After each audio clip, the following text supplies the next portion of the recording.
So let's start with the number of active shooter incidents across America in 2013. 15. 73 people shot, 39 people killed. 40% of active shooter incidents happen at businesses, retail stores, office buildings, factories, warehouses, and airports. How many of you used an airport to get here today? Hold the hands up high. How many of you used an airport? Great. How many of you would know what to do if a man walked into an airport where you are with an assault rifle? I don't see any hands. You're crisis communicators. Aren't you prepared? Hopefully by the end of my presentation, you will be. We have 17 pre-scripted emergency tweets and hashtags already prepared. So depending on what the emergency is, it's there, it's done, boom, put it out. How many of you have something like that? 1, 2, 3, 4, 5, 6, 7, maybe a few more? Okay, I can't tell you how important that is. And if there's one thing you take from my presentation, if you're using social media, you had better be pre-prepared and have those emergency tweets and hashtags. Once you put that hashtag out, you now own that hashtag and you are able to manage it. I will never say control the message, because in this day and age, you cannot control the message, but you can manage it. And if you're the one who selects that hashtag, you have a better opportunity to manage it. As you can see, I'm an EMT. I'm a former 3-time chief of Atlantic Highlands First Aid Squad.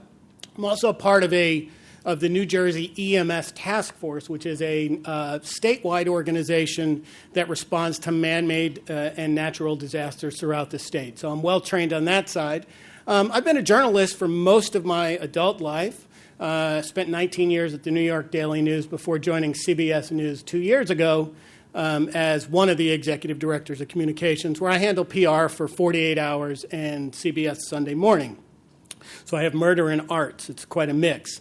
But I want you to start thinking. Now, Mary gave us a great layout of what occurs when one of those incidents affects you. Not everything is going to be that large, thankfully. And I will say, when I see pictures like that, I try to look at the injuries that are going on. So I come at it from multiple ways.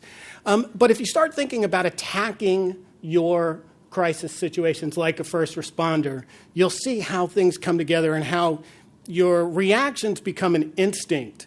As Mary pointed out, we have seen in each one of these events going through time, social media becomes more important. Now, I agree with Mary. It shouldn't be your only way of communications, but as we're seeing, especially early on, and I can attest to Superstorm Sandy or Hurricane Sandy, whatever we want to call it, and certainly the Boston Marathon bombings, initially after that, your phone lines get clogged. So those folks with mobile devices are able to tweet or text, but they can't get a call out. If you recall, right after the Boston Marathon bombings, there were some initial reports that maybe the police had shut the phone system down, and then we found out later on that it was actually, the phone system was taxed, but people could tweet and get messages out. But if you've got a red scenario or a yellow scenario, you need to say something. As Mary pointed out, they immediately put out a tweet that said we had something going on. You can refine these messages as you go out, but you've got to acknowledge it. And you've got to get something out there. And also, don't forget to repeat those messages throughout.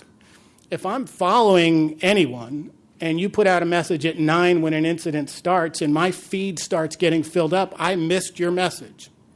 So don't hesitate to put things out once an hour or continuously update should you need to, so that at least that message is out there. And then also have a multi-platform strategy. Use Twitter, but also go to your Facebook page or your websites or press releases so that there are other ways that people are going to get the information, and link those together.